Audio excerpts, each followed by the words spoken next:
महाभारत का 17वां दिन पूरा मैदान रक्त और धूल से भर चुका था। आज का युद्ध था महान धनुर्धर कर्ण और पांडव पुत्र अर्जुन के बीच। दोनों समकक्ष थे, दोनों ब्रह्मास्त्र से ज्ञाता थे, दोनों वीर, पर आज इतिहास तय होने वाला था। कर्ण का धनुष विजय धनुष चमक रहा था। वह पूरी ताकत से बाण चला रहा था। अग्नि बाण, नाग बाण, ब्रज बाण, हर प्रहार धरती को हिला देता था। परंतु आश्चर्य ये था कि कर्ण के बाण अर्जुन को बहुत नुकसान नहीं पहुंचा पा रहे थे। अर्जुन का गांडीव धनुष गरज रहा था। उसके बाण बिजली की तरह दौड़ रहे थे, कभी कर्ण के रथ के पीछे, कभी कर्ण के रथ को पीछे धकेलते, कभी उसके कवच को काट देते। फिर भी रथ के आसन पर बैठे श्री कृष्ण मुस्कुरा रहे थे। उनके होठों से निकला, वाह कर्ण वाह, क्या अद्भुत पराक्रम है तुम्हारा। अर्जुन चकित रह गए।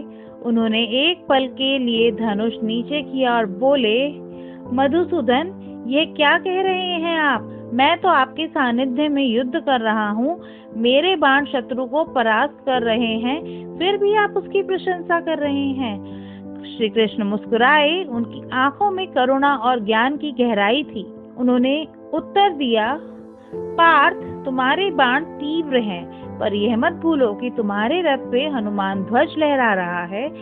तुम्हारे सारथी स्वयं मैं श्री कृष्ण हूँ। तुम्हारे रथ के पहिए वरुण, अग्नि और इंद्र के वरदान से सुरक्षित हैं। जब तुम्हारे बाण निकलते हैं तो उसमें केवल तुम्हारी शक्ति नहीं, त्रिदेवों की ऊर्जा होती है। पर कर्ण, वह अकेला है। उसके पास न मैं हूँ, न हनुमान, न देवताओं का आशीर्वाद। फिर भी वह अपने पराक्रम से तुम्हारे समान युद्ध कर रहा है। क्या यह प्रशंसा योग्य नहीं पार्थ? अर्जुन मौन हो गया।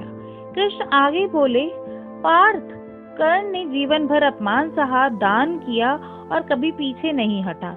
धर्म उसके साथ नहीं है, पर उसकी वीरता अद्भुत है। इसलिए मैं कहता हूँ, वाह कर्ण वाह।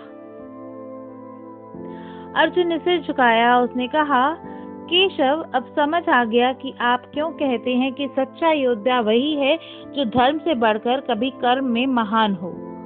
श्री कृष्ण मुस्कुराए। हाँ पार्थ, युद्ध में शत्रु की वीरता को पहचानना भी धर्म है। कर्ण का जीवन एक सीख है कि पराक्रम और प्रतिभा भी व्यर्थ हो जाती है यदि दिशा अधर्म की हो। और याद रखो, तुम्हारी विजय केवल तुम्हारी नहीं, हनुमान जी की शक्ति और मेरे मार्गदर्शन की भी है। अब अर्जुन ने फिर गांडीव उठाया। हनुमान ध्वज से गर्जना शुरू हुई। जय श्री राम। श्री कृष्ण ने लगाम थामी और बोले, अब अंत समीप है पार्थ। अर्जुन ने दिव्य बाण छोड़ा। आकाश बिजली से चमका और एक ही क्षण में कर्ण का रथ धराशायी हो गया। कृष्ण ने मौन होकर आंखें बंद की। उनकी आंखों से आंसू की एक बूंद गिरी। वह कर्ण की वीरता को अंतिम नमन था। श्री कृष्ण ने अपने अंतिम वचन में कहा, पार्थ, याद रखना, कर्ण हार गया पर उसकी वीरता अमर रहेगी और तुम जीते क्योंकि तुम्हारे साथ धर्म था, हनुमान का बल था और मुझ माधव की सानिध्य था। अर्जुन ने दोनों हाथ जोड़कर कहा, जय केशव, जय श्री हनुमान। आकाश में हनुमान ध्वज लहराया और हवा में गूंज उठा, जय श्री कृष्ण, जय पार्थ। महाभारत का ये दृश्य हमें सिखाता है कि विजय केवल शक्ति से नहीं मिलती, वो मिलती है सही मार्गदर्शन, सही संगति और दिव्य आशीर्वाद। जहाँ हनुमान ध्वज है और श्री कृष्ण सारथी, वहाँ हार असंभव है। जय श्री कृष्ण, जय श्री हनुमान।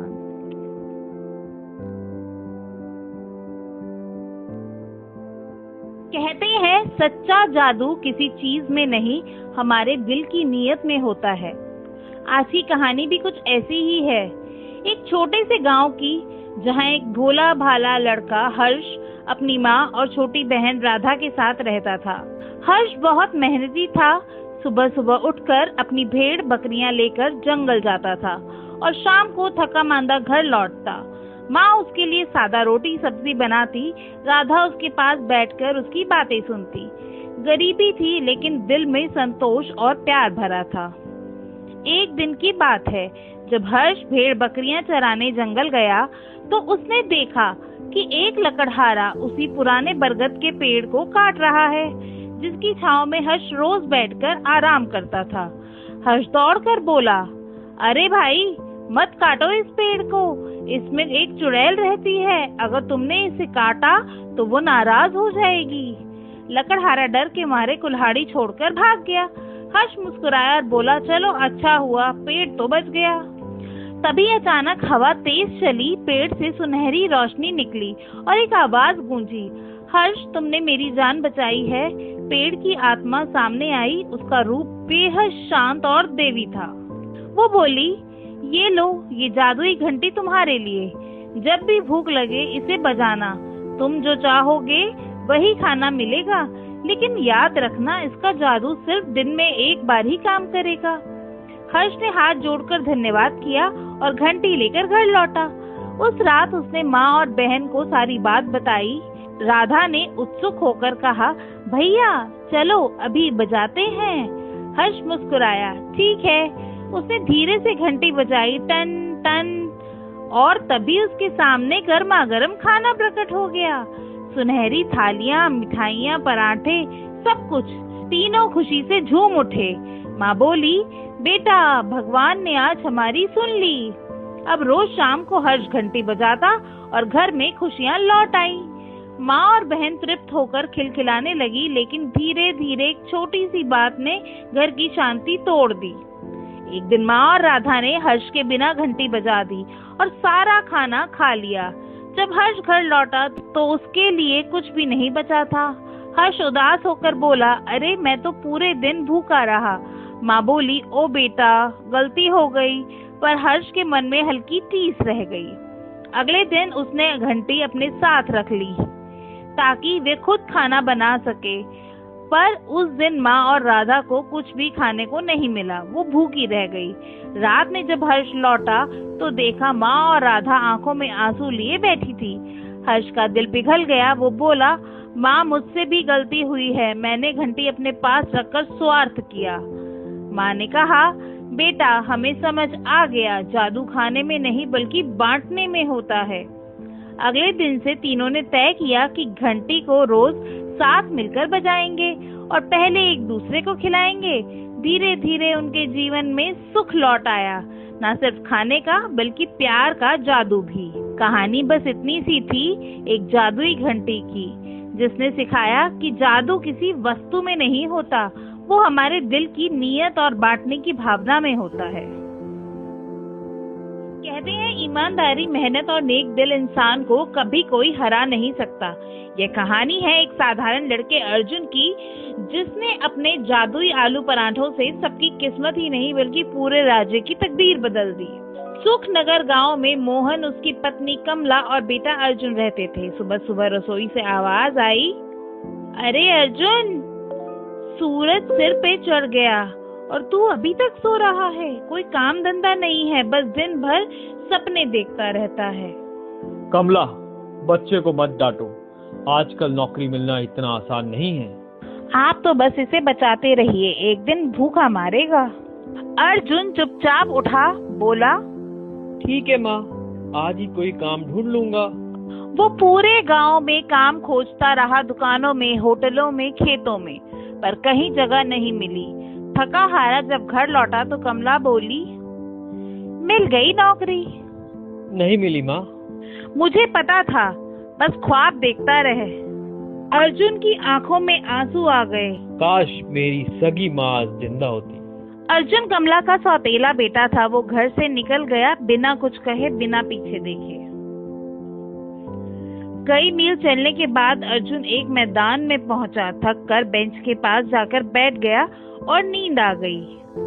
जब आंख खुली तो सामने एक बूढ़ी दादी खड़ी थी।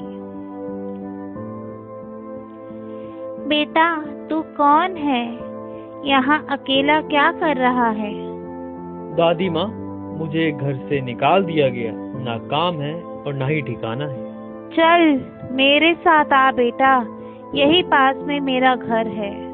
अम्मा उसे अपने घर ले गई। वहाँ मिट्टी का चूल्हा, 2 तवे और कुछ बर्तन रखे थे। कुछ खा ले बेटा, तेरा चेहरा उतर गया है। दादी माँ, मेरे पास पैसे नहीं है। अरे पैसे की बात मत कर तू, अब से तू मेरा बेटा है। अर्जुन की आंखें भर आई। अम्मा, मेरी माँ बहुत स्वादिष्ट आलू के पराठे बनाती थी, मैं भी बना सकता हूँ, बनाऊं? तो कल से तू ही इस ढाबे का रसोइया होगा बेटा। अगले दिन अर्जुन ने पूरे दिल से आलू पराठे बनाए, पर दोपहर तक कोई ग्राहक नहीं आया। दादी माँ, लगता है यहाँ कोई नहीं आता। धैर्य रख बेटा, जंगल भी कभी कभी चहल पहल से भर जाता है। थोड़ी देर बाद कुछ मुसाफिर आए। भाई, गर्मा गर्म आलू के पराठे दे दो। अर्जुन ने मुस्कुराकर पराठे परोसे। सबने खाकर कहा, वाह, ऐसा स्वाद तो शहर में भी नहीं मिला। सारा खाना बिक गया। अर्जुन खुश होकर बोला, दादी माँ, आज मेरी पहली कमाई हुई है। तूने कमाया नहीं बेटा, जादू किया है, जादू। धीरे धीरे उसका ढाबा मशहूर हो गया। उसने 2 लड़के सोनू और मोनू रख लिए। वो सबको खाना खिलाता और गरीबों की मदद करता। एक दिन एक गरीब दंपति ढाबे पर आए। महाराज, लगता है आपको भूख लग रही है। हाँ, हमारे पास पैसे नहीं है। आप पैसे मत दीजिए महाराज, बस खाना खाइए, कोई भी यहाँ भूखा नहीं जाता। उन्होंने पराठे खाए और तभी अर्जुन ने देखा उस आदमी के माथे पर एक हल्की रोशनी चमक रही है। लगता है आप कोई साधारण व्यक्ति नहीं है। मैं रामपुर का राजा था। मंत्री और सैनिकों ने मुझे धोखा देकर गद्दी छीन ली। आप चिंता मत कीजिए महाराज, आप न्याय जरूर होगा। अर्जुन ने योजना बनाई और अगले दिन जादुई आलू पराठा प्रतियोगिता रखी। सारा नगर वहां इकट्ठा हुआ। मंत्री और सैनिक भी पहुंचे। यह जादुई आलू का पराठा सिर्फ वही खा सकता है जो सच्चा और ईमानदार हो। जैसे ही मंत्री ने पराठा खाया, उसके सामने उसके सारे बुरे कर्म दिखने लगे। ये क्या हो रहा है? ये सच है मंत्री जी, जो आपने राजा के साथ किया था वो सब सामने है। मंत्री और सैनिक डर के मारे सब कबूल कर लेते हैं। उसी समय राजा और रानी भीड़ के सामने आते हैं। अब तुम्हें अपनी गलती का एहसास हो गया, इसीलिए मैं तुम्हें क्षमा कर देता हूँ। जनता ने धोखेबाजों को पकड़ लिया और राजा को फिर से सिंहासन सौंप दिया। अर्जुन, तुमने हमारा राज्य और सच्चाई दोनों को बचा लिया। बताओ, ये पराठे इतने जादुई कैसे हैं? महाराज, ये पराठे नहीं, नियत जादुई है। मैं बस दादी माँ के प्यार और अपनी माँ की याद से इन्हें बनाता हूँ। तभी एक तेज प्रकाश हुआ और 2 घड़ियाल साधु बाबा बन गए। वत्स अर्जुन, ये तेरी परीक्षा थी। तू नेक दिल निकला, ये तेरा इनाम है। आपका आशीर्वाद ही मेरा सबसे बड़ा इनाम है। राजा बोला, अर्जुन, अब तुम मेरे दरबार के प्रमुख रसोइया और सलाहकार बनोगे, लेकिन दादी माँ भी मेरे साथ रहेंगी। राजा हंस पड़ा। रामपुर राज्य में फिर से खुशहाली लौट आई और अर्जुन रोज सबको खिलाता रहा जादुई आलू पराठे और सच्चाई का स्वाद। तो बच्चों, इससे हमें क्या शिक्षा मिलती है? जादू खाने में नहीं होता, नेक नियत और मेहनत में होता है। जिसके दिल में सच्चाई हो, उनके पराठे भी जादुई बन जाते हैं। यशोदा मैया मिली 100 साल बाद अपने कन्हैया से। सब ब्रजवासी पहुंचे कुरुक्षेत्र। जैसे ही नंद यशोदा ने देखा, महाराज, चारों ओर बड़े बड़े महल खड़े हैं, ऊंची ऊंची अट्टालिकाएं हैं, ऐसे ऐसे शिविर लगे हैं मानो राजमहल हो। हर जगह अपार भीड़ उमड़ी है। और वो भीड़ किसकी है? बोले, द्वारकाधीश पधार रहे हैं, उन्हीं के दर्शन की भीड़ लगी है। यशोदा मैया और नंद बाबा एक दूसरे का हाथ थामे हुए। मैया कहती है, लाला मिलेंगे यहाँ। कोई सुध नहीं पड़ रही, लाला कहाँ है? नंद बाबा बोले, अरे मैया, चिंता क्यों करती हो? अभी मिलेंगे ना ठाकुर जी से। चलो पूछते हैं, कहाँ है हमारे कन्हैया। द्वारका के लोगों से पूछते हैं, भैया कन्हैया कहाँ है? द्वारका के लोग बोले, कौन कन्हैया? अरे वही श्री कृष्ण कन्हैया। अरे भैया, ऐसे कन्हैया कन्हैया मत कहो, वो तो जगत के प्रतिपालक राजाधिराज देवकी नंदन वासुदेव नंदन ब्रिज और चंदन श्री कृष्ण जी महाराज हैं। सम्मान से नाम लो उनका। नंद बाबा मुस्कुराकर बोले, अरे भैया, इतना लंबा नाम हमको याद नहीं, हम तो बस कृष्ण कहते हैं, श्री कृष्ण। वो बोले, देखो सामने जो लंबी कतार लगी है ना, दर्शनार्थियों की है, सब उनके ही दर्शन करने जा रहे हैं। सूर्य ग्रहण का समय है। पूरे भारतवर्ष से समस्त ऋषिगण और महापुरुष पधारे हैं। पीतर ठाकुर जी का तुलसी अर्चन, पुष्प अर्चन और सहस्त्र अर्चना चल रही है।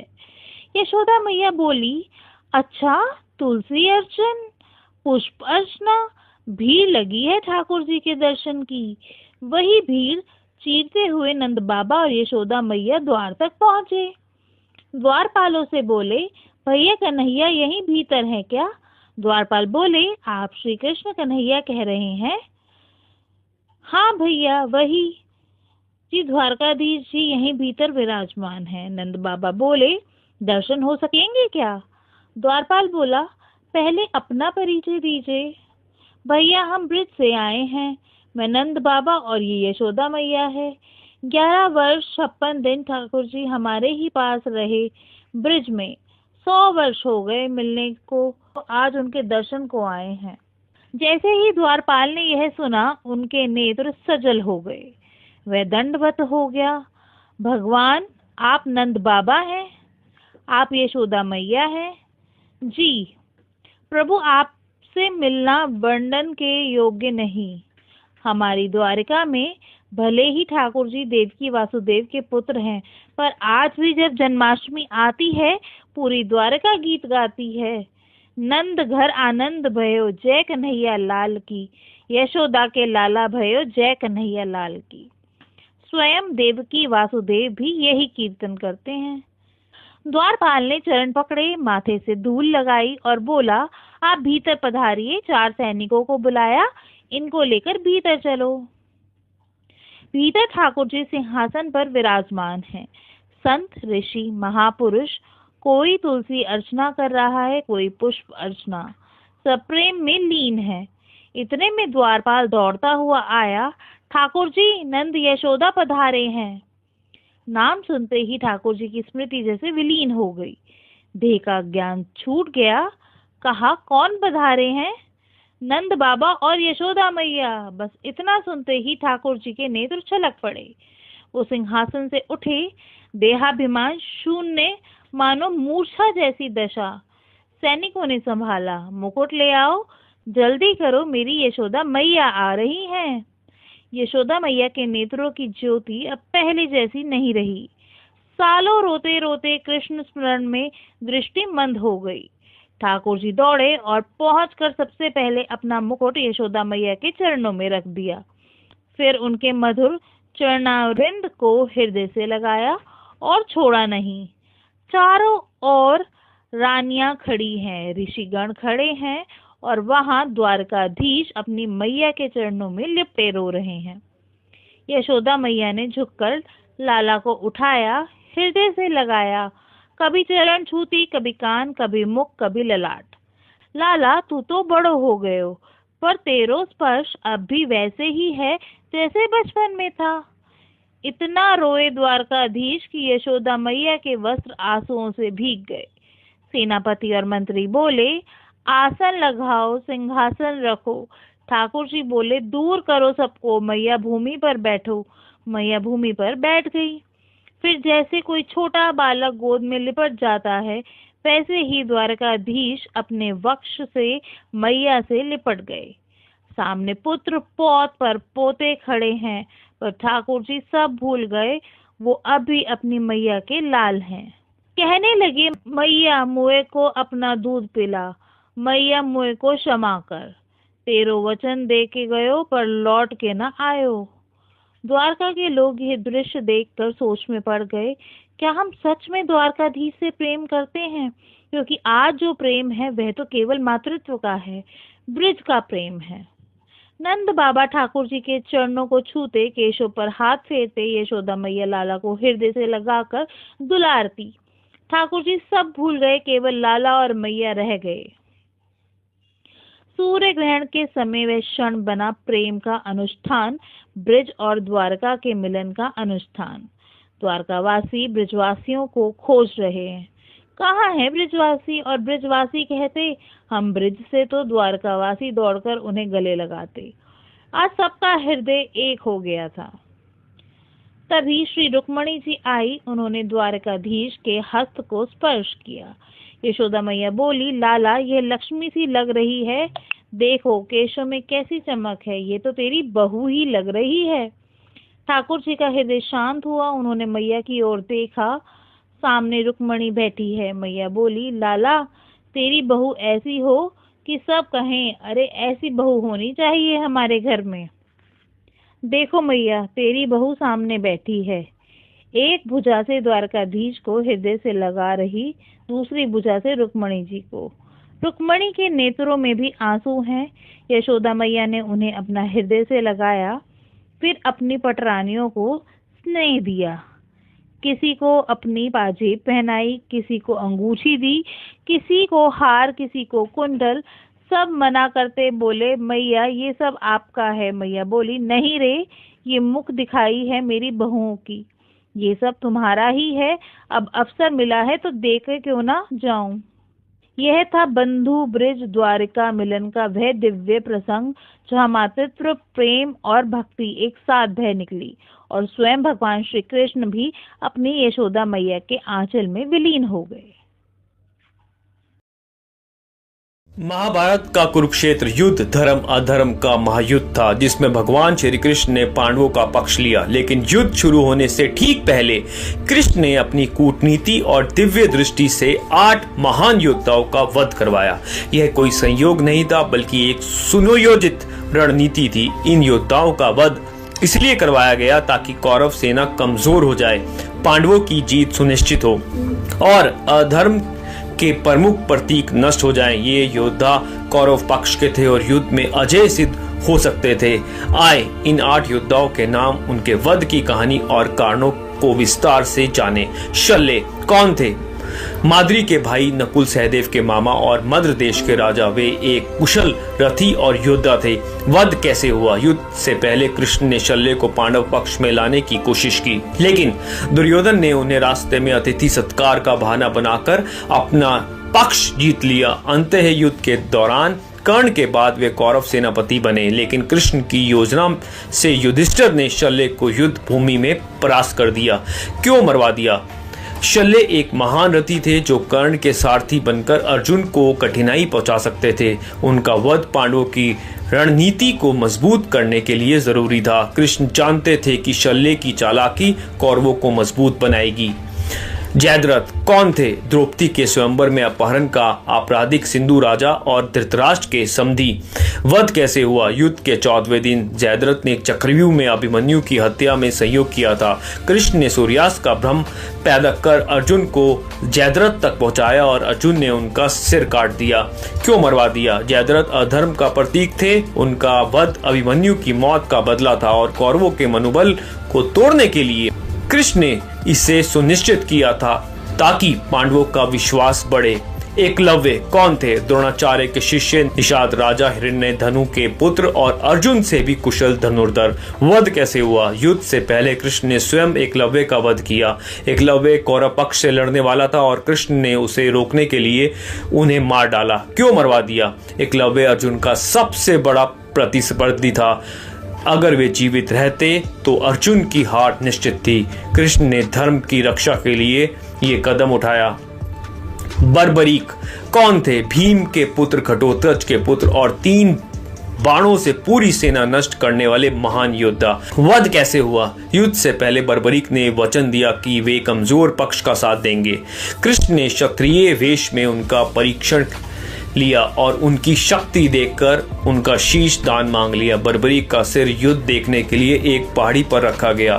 क्यों मरवा दिया? बर्बरीक की शक्ति से युद्ध अनंत काल तक चल सकता था। उनका वध पांडवों की जीत के लिए आवश्यक था, अन्यथा कौरव हमेशा मजबूत रहते। सुपचिना कौन थे? कंबोज देश के राजा, कौरवों के प्रमुख सहयोगी। वध कैसे हुआ? युद्ध के दौरान अर्जुन ने यम के भ्रम में सुदृष्णा को मार दिया। कृष्ण ने इस भ्रम को पैदा करने में सहायता की। क्यों मरवा दिया? सुतीक्ष्णा की वीरता कौरव सेना को मजबूत रखती। उनका वध पूर्वी मोर्चे पर पांडवों को फायदा पहुंचाने के लिए था। भूरिश्रवा कौन थे? बलि के पुत्र, वृक्ष पर्वा के पौत्र और सत्यकी के शत्रु। वध कैसे हुआ? युद्ध के दौरान सत्यकी और भूरिश्रवा के बीच पुरानी शत्रुता भड़की। कृष्ण ने सत्यकी को निर्देश दिया कि वे भूरिश्रवा को पहले मार दे, अन्यथा सत्य की हार हो जाती। क्यों मरवा दिया? भूरिश्रवा कौरव पक्ष के वरिष्ठ योद्धा थे। उनका वध सत्य की रक्षा और पांडव सेना के संतुलन के लिए। अलायुध कौन थे? राक्षस योद्धा घटोत्कच का शत्रु। वध कैसे हुआ? युद्ध के 14वें दिन रात्रि में घटोत्कच ने अलायुध को मार गिराया। कृष्ण ने घटोत्कच को प्रोत्साहित किया। क्यों मरवा दिया? अलायुध राक्षसी शक्तियों का प्रतीक था। उनका वध कौरवों के असुर समर्थकों को कमजोर करने के लिए था। अलम्भशु कौन थे? राक्षस योद्धा इरावन का हत्यारा। वध कैसे हुआ? युद्ध के 8वें दिन अलम्भूषा ने इरावन अर्जुन के पुत्र को माया से मार डाला। बाद में घटोत्कच ने बदला लिया और अलम्भूषा को युद्ध भूमि में मार दिया। क्यों मरवा दिया? अलम्भूषा अधर्मी राक्षस था जिसमें युद्ध नियम तोड़े।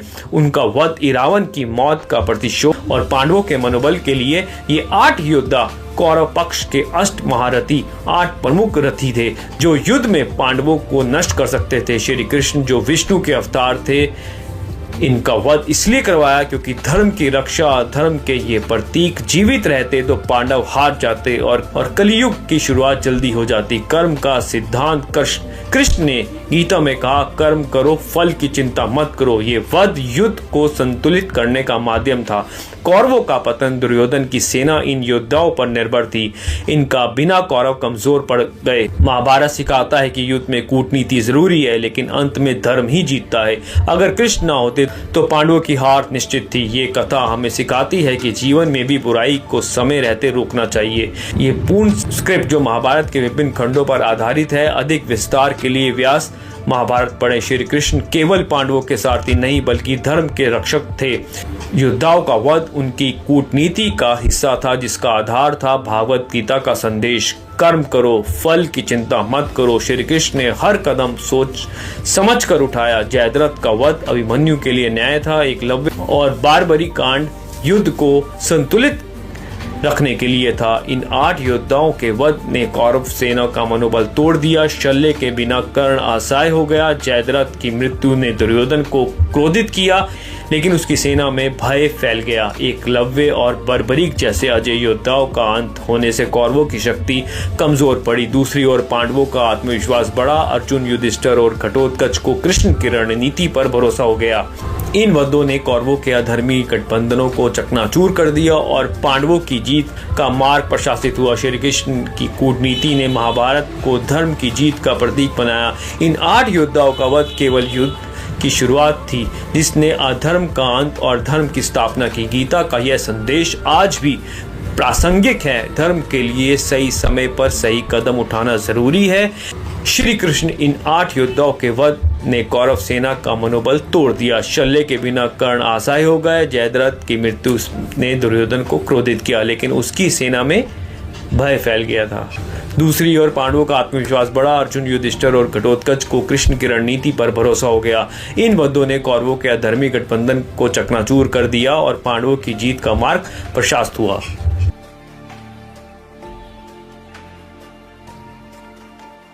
एक जमाने में सूरजपुर नाम का गांव नहीं था, बस एक सपना था।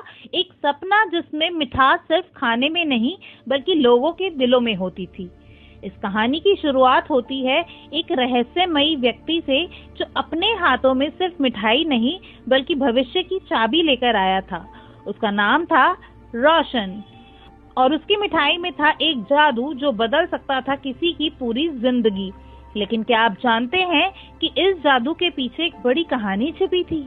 आओ आओ, खास घी की गर्मा गर्म रसगुल्ले एक बार खाओगे तो बार बार याद करोगे। इतनी तारीफ कर रहा है भाई, जरा चखते हैं। अरे बिल्कुल, अभी अभी कढ़ाई से निकाले हैं, मजा आ जाएगा। गांव वाले उसके रसगुल्ले बड़े चाव से खाने लगे, लेकिन उन्हें नहीं पता था कि इन रसगुल्लों में छुपा है एक बड़ा रहस्य। गांव का अर्जुन भी मिठाई लेकर घर गया। रात को जब वह सोया तो उसे अजीब सा सपना आया। अरे ये क्या, पूरे गांव के बतखें मेरे पीछे क्यों दौड़ रही हैं? सुबह अर्जुन जब रोशन से मिला तो उसने हंसते हुए मजाक किया। ध्यान रखना अर्जुन भैया, कहीं सच में गांव के बतखें आपके पीछे ना पड़ जाएं। और जैसे ही अर्जुन अपने घर पहुंचा, सचमुच सारी बतखें उसके पीछे दौड़ पड़े। अर्जुन डर के मारे भागने लगा और रोशन जोर जोर से हंसने लगा। गांव की दो सहेलियां नीलम और रिया रोशन की मिठाई के बारे में सुनकर उसके पास पहुंची। नीलम उत्सुकता से, रोशन भैया सुना है आपकी मिठाई खाने से भविष्य दिखाई देता है, क्या ये सच है? अरे नहीं नहीं, मैं तो बस साधारण सा मिठाई वाला हूँ। लेकिन अगले दिन सुबह जब नीलम और रिया मिली तो दोनों के पास अजीब किस्से थे। रिया चौंक कर बोली, नीलम मैंने सपना देखा कि तेरी शादी एक 90 साल के बूढ़े से हो रही है। नीलम हैरान होकर बोली, और मैंने सपना देखा कि तू बोर्ड परीक्षा में फेल हो गई और कुएं में कूदकर जान दे दी। दोनों सहेलियां पहले हंसी में टाल देती हैं, लेकिन उन्हें नहीं पता था कि ये सपने सच होने वाले हैं। कुछ ही दिनों बाद नीलम के घर शादी की तैयारियां शुरू हो गई। नीलम रोते हुए, नहीं ये तो वही है, वही बूढ़ा आदमी जैसा रिया ने सपने में देखा था। और जब शादी शुरू होने वाली थी तभी अचानक रोशन पुलिस लेकर आ पहुंचा। रुक जाइए, ये शादी नहीं हो सकती। ये आदमी लड़कियों की तस्करी करता है, हमें इसकी तलाश थी। पुलिस ने उस बूढ़े आदमी को पकड़ लिया और नीलम की शादी रुक गई। रोशन ने नीलम की जिंदगी बचा ली। आप कौन हैं? बार बार सही समय पर हमें बचा कैसे लेते हैं? अरे मैं तो बस मिठाई वाला हूँ। लेकिन तभी नीलम को याद आया कि रिया फेल हो गई है और कुएं में कूदने जा रही है। रोशन भैया जल्दी चलो, रिया खतरे में है। रोशन तुरंत रिया के माता पिता को कुएं तक भेजता है। वे समय पर पहुंचकर रिया की जान बचा लेते हैं। नीलम अब रोशन की हकीकत जानने के लिए उसका पीछा करने लगी। एक रात उसने देखा कि एक आदमी को मिठाई खाने के बाद सपना आया था कि उसके घर चोरी होगी, और सचमुच आधी रात को दो चोर उसके घर घुस गए। हाथ ऊपर, तुम लोग पकड़े गए। लेकिन यह सब रोशन की मदद से हुआ। नीलम ने वही रोशन से सच्चाई पूछी। अब और झूठ मत बोलो, आखिर तुम कौन हो? ठीक है, मैं तुम्हें सब सच बताता हूँ। मैं भविष्य से आया हूँ। असल में मैं एक वैज्ञानिक था। मैंने टाइम मशीन बनाई थी, लेकिन गलती से इस समय में फंस गया। मेरी मिठाई में एक खास तत्व है, उसे खाने वाले को अपना भविष्य दिखाई देता है। मैं यह इसलिए करता हूँ ताकि लोगों को उनके आने वाले खतरों से बचा सकूं। तो आप एक टाइम ट्रैवलर हो? हाँ, लेकिन अब शायद मैं अपने समय में कभी लौट ना पाऊँ। चिंता मत करो, आपका राज मैं किसी को नहीं बताऊंगी। धन्यवाद नीलम। और हाँ, अब से तुम मेरे लिए हमेशा मुफ्त में मिठाई खा सकती हो। और इस तरह रोशन, जो सिर्फ एक मिठाई वाला लगता था, दरअसल एक टाइम ट्रैवलर निकला। उसकी मिठाई में छुपा था भविष्य देखने का राज। नीलम और रिया ने उससे एक बड़ी सीख ली कि सच्चाई और अच्छाई ही सबसे बड़ी ताकत है। ढोलकपुर गांव में सुरेश नाम का एक लड़का रहता था। उसे चित्रकारी का बहुत शौक था। वह हमेशा चित्र बनाता रहता था। एक दिन जब वह चित्र बना रहा था तभी उसकी मुलाकात एक बूढ़ी औरत से हुई। बेटा, ये पेंसिल तुम्हारे लिए है, लेकिन याद रखना, इससे केवल गरीब और जरूरतमंदों के लिए ही चित्र बनाना। और अगर कभी तुम्हें मेरी मदद की जरूरत पड़े तो इस पेंसिल से मुझे चित्रित कर लेना। इतना कहकर बूढ़ी औरत गायब हो गई। सुरेश ने उत्सुकता से पेंसिल उठाई और एक आम बनाया। वाह, ये तो कमाल है। उसकी आंखें चमक उठी क्योंकि आम असली आम में बदल चुका था। उसने फिर एक कुत्ता बनाया और वह भी असली बन गया। सुरेश समझ गया कि यह कोई साधारण पेंसिल नहीं बल्कि जादुई पेंसिल है। उसने पेंसिल से भोजन, अनाज और कपड़े बनाए और गांव के गरीब लोगों को देने लगा। लोग उससे बहुत खुश थे। खबर राजा तक जा पहुंची। उन्होंने सुरेश को बुलाया। शाही बगीचे के लिए एक सोने का पेड़ बनाओ और अपनी पेंसिल मुझे दे दो। महाराज, मैं केवल गरीबों के लिए ही चित्र बनाता हूँ। आप तो पहले से ही बहुत अमीर हैं। यह सुनकर राजा गुस्से से लाल हो गया। उसने पेंसिल छीन ली और खुद एक सोने का पेड़ बनाने की कोशिश की, लेकिन पेड़ असली में नहीं बदला। मंत्री ने भी कोशिश की, पर सब व्यर्थ रहा। सुरेश, अब तुम्हें मेरी बात माननी होगी, वरना मैं तुम्हें जेल में डाल दूंगा। सुरेश परेशान हुआ, पर समझदारी से काम लिया। उसने पेंसिल से बूढ़ी औरत का चित्र बनाया और वह प्रकट हो गई। महाराज, आपके पास पहले से ही धन दौलत है, पर सुरेश गरीबों के लिए खुशियां बांट रहा है। यह पेंसिल इसके समर्पण और ईमानदारी की वजह से उसे मिली थी। किसी और के हाथ में यह जादू काम नहीं करेगा। राजा को अपनी गलती का एहसास हुआ। उसने सुरेश से माफी मांगी और उसे इनाम भी दिया। बूढ़ी औरत मुस्कुराकर गायब हो गई। बच्चों, इस कहानी से हमें यही सीख मिलती है कि ईमानदारी और निस्वार्थ सेवा सबसे बड़ा धन है।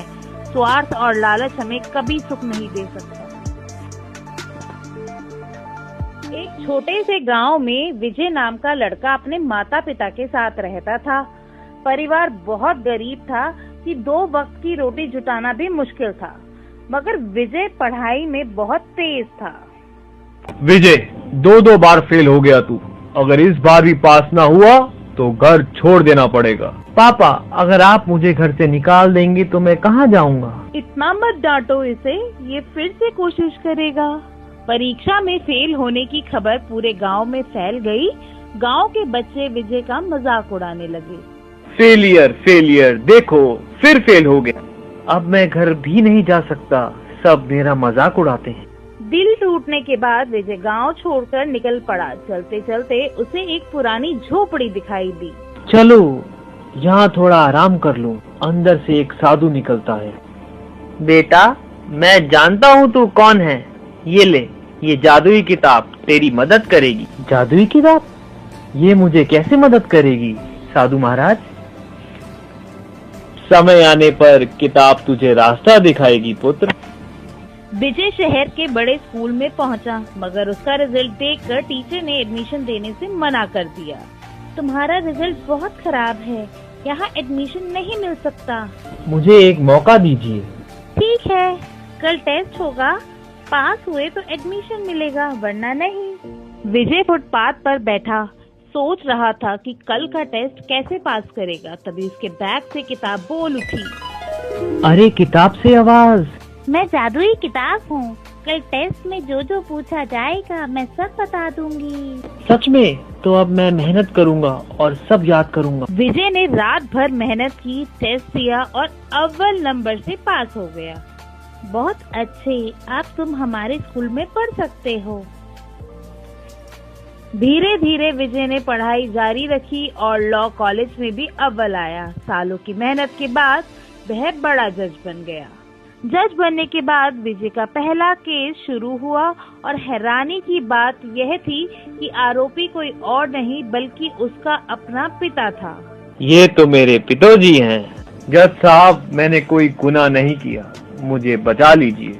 सबूत कहाँ है? जब तक सबूत नहीं मिलता अदालत किसी निर्दोष को सजा नहीं दे सकती। कोई सबूत न मिल पाने पर विजय ने अपने पिता को बरी कर दिया। फैसले के बाद विजय अपने गांव लौटा। पूरा गांव हैरान था कि एक बड़ा जज उनके बीच खड़ा है। जज साहब, आप यहाँ क्यों आए हैं? तुम सबने मुझे फेलियर कहा था, आज मैं जज बनकर लौटा हूँ।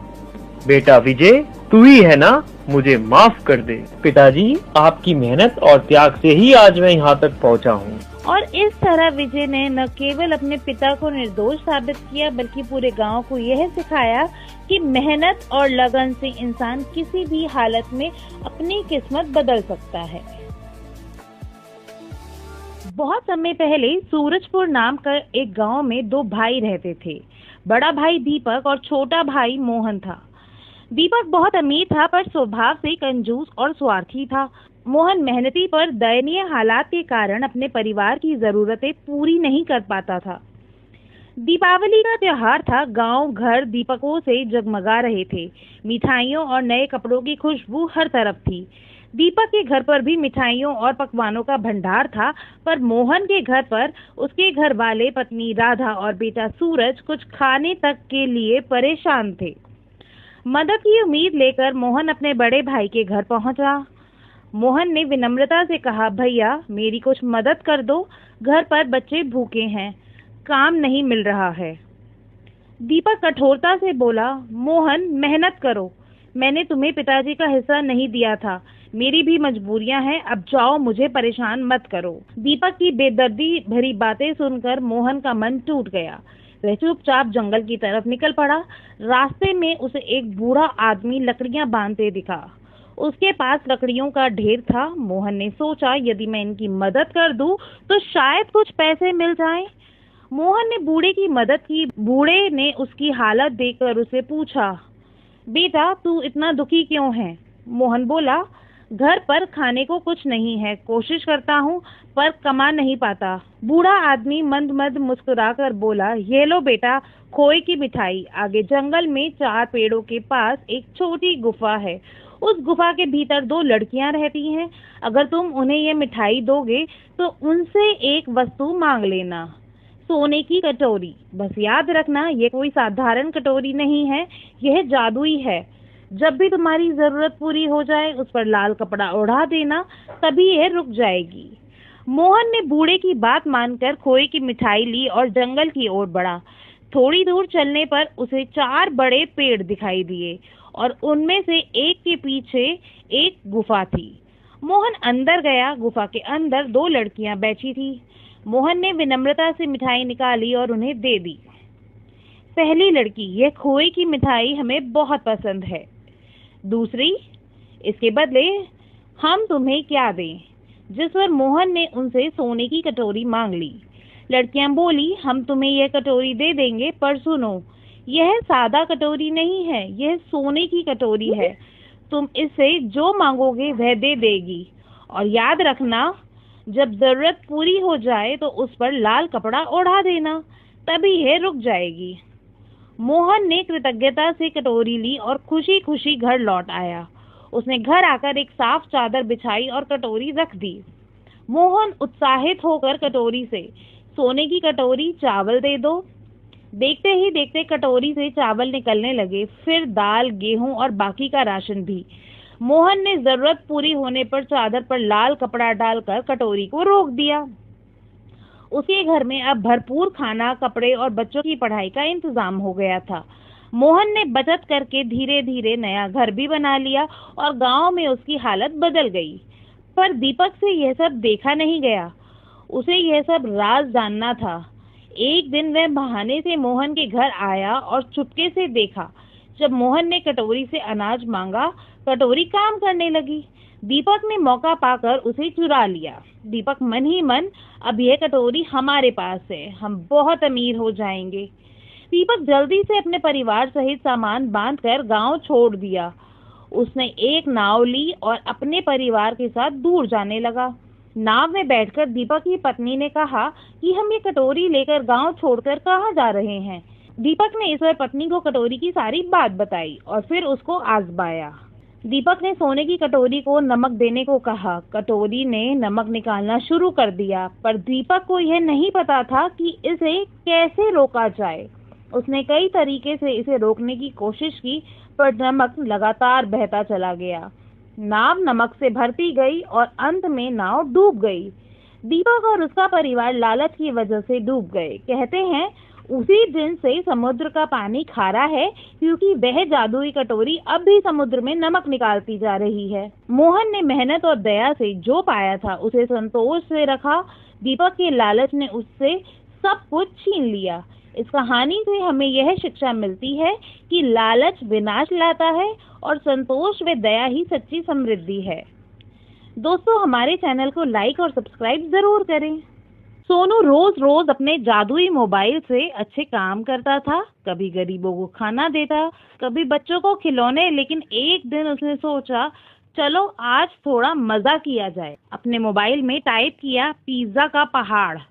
तुरंत आसमान से पिज्जा गिरने लगे और देखते ही देखते पूरे गांव में एक बड़ा सा पिज्जा का पहाड़ बन गया। बच्चे खुशी से झूम उठे, वाह आज तो दावत है। लेकिन थोड़ी देर में परेशानी हो गई। गाय पिज्जा खा गई, कुत्ते पिज्जा के टुकड़े लेकर भागने लगे और चींटियां कतार बनाकर पिज्जा पर चढ़ गई। गांव गंदा होने लगा। सोनू को याद आया कि मोबाइल ने कहा था मजाक कम करना। उसने तुरंत टाइप किया पिज्जा का पहाड़ गायब और सब कुछ फिर से सामान्य हो गया। एक और दिन सोनू ने सोचा, अगर मैं लिख दूं सोने का पेड़ तो कैसा रहेगा। उसने मोबाइल में लिखा और बूम, गांव के बीचों बीच एक चमचमाता सोने का पेड़ उगाया। लोग खुश हो गए, लेकिन लालच में एक दूसरे से लड़ने लगे। सोना मेरा है, नहीं मेरा है। तब सोनू समझ गया कि लालच सबसे बड़ा दुश्मन है। उसने टाइप किया सोने का पेड़ गायब, सबके घर खुशियां आ जाए। पेड़ गायब हो गया और गांव वालों के घर में जरूरी सामान अपने आप आ गया। एक दिन सोनू ने गलती से मोबाइल में टाइप किया हाथी स्कूल में पढ़ाए। तुरंत स्कूल में एक बड़ा हाथी मास्टर जी की कुर्सी पर बैठ गया और बोला, आज मैं तुम्हें सूंड से लिखना सिखाऊंगा। बच्चे हंस हंस कर लोटपोट हो गए। मास्टर जी बोले, सोनू ये क्या मजाक है, जल्दी से ठीक करो। सोनू ने फटाफट टाइप किया हाथी वापस जंगल में। हाथी खुश होकर चला गया। धीरे धीरे सोनू ने सीख लिया कि जादू से मजा तो आता है, लेकिन असली जादू अच्छे काम करने में है। मोबाइल उसकी मदद करता रहा, लेकिन हर बार उसे याद दिलाता, सच्चा जादू तुम्हारे दिल में है, मोबाइल सिर्फ एक साधन है। गांव वाले भी कहते हैं सोनू का मोबाइल जादुई है, लेकिन सोनू का दिल उससे भी ज्यादा जादुई है। कोकिलापुर गांव में नर्मदा नाम की एक बूढ़ी दादी रहती थी। नर्मदा को उसके बेटे और बहू ने अपने पोते रिंकू के साथ गांव में छोड़ दिया था। 1 वर्ष बीत गया था और अब घर में खाने को कुछ भी नहीं बचा था। एक दिन नर्मदा रिंकू को लेकर अपनी पड़ोसन निर्मला के घर गई और बोली, बहन लल्ला बहुत भूखा है, अगर कुछ खाना बना हो तो थोड़ा दे दो। निर्मला झुंझलाकर बोली, गांव बसा नहीं और भिखारी पहले आ गए। तेरे बेटे तुझे छोड़कर चले गए, अब पूरा गांव क्या तेरा भार ढोएगा। यह कहकर उसने दरवाजा बंद कर लिया। नर्मदा की आंखों में आंसू आ गए। रिंकू बोला, आप रो मत दादी, मैं बड़ा होकर ढेर सारे पैसे कमाऊंगा ताकि आपको किसी की बात ना सुननी पड़े। दादी ने उसे गले लगाते हुए कहा, तू ही तो मेरा लल्ला है, चल प्रधान जी के घर चलते हैं। प्रधान खटिया पर बैठा था। नर्मदा ने अपनी व्यथा सुनाई। प्रधान बोला, माँ अब से राशन मैं आपके घर भिजवा दूंगा। नर्मदा ने कहा, बेटा मैं बोझ नहीं बनना चाहती, राशन से दाल मखनी का ठेला लगाऊंगी। प्रधान ने सहमति दे दी। अगले दिन प्रधान ने सामान भिजवाया। नर्मदा दाल मखनी बनाने लगी और रिंकू पास ही खेलने चला गया। नदी किनारे उसे एक दिव्य पुरुष मिले। उन्होंने रिंकू को मिट्टी खाते देखा और पूछा, बेटा मिट्टी क्यों खा रहे हो? रिंकू ने मासूमियत से कहा, आप भी चखिए ना मामा जी। दिव्य पुरुष मुस्कुराए और बोले, तुम सचमुच बड़े भोले हो, लो ये तुम्हारे लिए। उनके हाथ से एक हीरे का जादुई चम्मच निकला और उन्होंने रिंकू को दे दिया। थोड़ी देर बाद नर्मदा आई तो रिंकू ने चम्मच दिखाया। नर्मदा चकित रह गई। उसने ठेले पर खाना बनाते समय उस चम्मच का इस्तेमाल किया। जब रिंकू ने प्रधान को उसी चम्मच से दाल मखनी खिलाई तो उसका स्वाद 100 गुना बढ़ गया।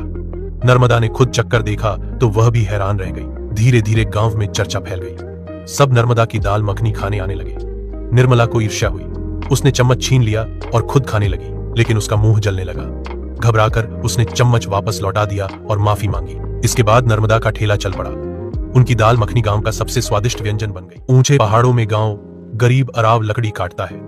अपनी विनम्र उपस्थिति के बावजूद अराव की आंखों में एक अटूट दयालुता चमकती है, जो ऊबड़ खाबड़ परिदृश्य में एक प्रकाश स्तंभ है। गांव वाले फुसफुसाते हैं, उनकी आवाज हवा में गूंजती है। अराव गरीब है, लेकिन उसका दिल सबसे बड़ा है। आरव की कुल्हाड़ी का हर वार उसकी आत्मा का प्रमाण है। उसकी परिस्थितियों की कठोरता के खिलाफ एक शांत विद्रोह। जंगल के घने आवरण के नीचे अराव अपनी कुल्हाड़ी घुमाता है। हर वार नम हवा में गूंजता है। लकड़ी से जूझते हुए उसके माथे पर पसीने की बूंदें थीं। उसकी थकान हर सांस में स्पष्ट थी। अविराम धूप नीचे गिरती है, जो जंगल को सहन शक्ति के झुलसते हुए क्रूसिबल में बदल देती है। मांसपेशियों में खिंचाव और दर्द होता है, फिर भी अराव एक अदृश्य शक्ति से प्रेरित होकर आगे बढ़ता है। कुल्हाड़ी का हर वार उसकी इच्छा का प्रमाण है।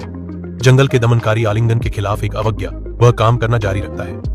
प्रकृति की शक्ति के खिलाफ एक मूक संघर्ष में बंद एक अकेला व्यक्ति। घने चंदवा से सूरज की रोशनी छनकर आती है जो जंगल की शांत गहराई को रोशन करती है। अराव एक खुली जगह के किनारे पर रुक जाता है।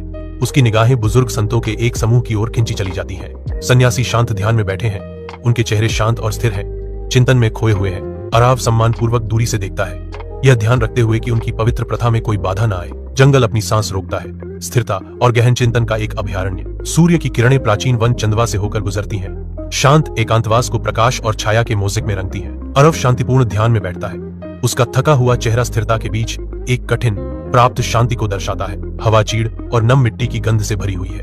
प्रकृति की शांति का एक सिम्फनी। शिज्ञानी आंखों से आरव को देखते हैं। उनकी उपस्थिति हरे भरे डेप्थ्स में ज्ञान का प्रतीक है। मेरे बेटे, तुम्हारे चेहरे पर थकान है, लेकिन तुम्हारे दिल में शांति है। मुझे बताओ, तुम्हें क्या परेशान करता है? शे ने पूछा। उनकी आवाज पेड़ों के माध्यम से धीरे से गूंज रही थी। घने जंगल के आवरण से सूरज की किरणें छनकर आती हैं, जो एक एकांत आश्रम को रोशन करती हैं। अरव शांत चिंतन में बैठा है। उसकी भौहें चिंता से गहरी मुड़ी हुई हैं। एक भारी बोझ उसके दिल पर है। पास के गांव की परेशानियां उसके थके हुए चेहरे पर अंकित है। उसकी आवाज दुख से भरी हुई शांत जंगल में गूंजती है। मैं गांव के बच्चों की गरीबी, भूख और उनकी निरक्षरता से बोझिल हूं। जंगल के हृदय में हवा अनकही बुद्धि से भरी हुई है, जैसा कि सबसे बड़े तपस्वी अपने थैले में हाथ डालते हैं। वह एक बैग निकालता है जो एक अलौकिक प्रकाश से चमकता है। घने चंदवा से छनकर आने वाली धब्बेदार धूप को पकड़ता है। वह बैग आरव को देता है। उसकी आंखें गंभीर चेतावनी से भरी हुई हैं। आरव, यह एक जादुई बैग है। यह जो भी आवश्यक होगा वह उत्पन्न करेगा, लेकिन याद रखें, साधु की आवाज गंभीरता से गूंजती है, हमेशा इसका उपयोग अच्छे के लिए करें। अरव अपने घर में कदम रखता है। उसके हाथ में बैग का वजन भारी है, जो उम्मीद और निराशा का प्रतीक है। वह बैग को कसकर पकड़ता है।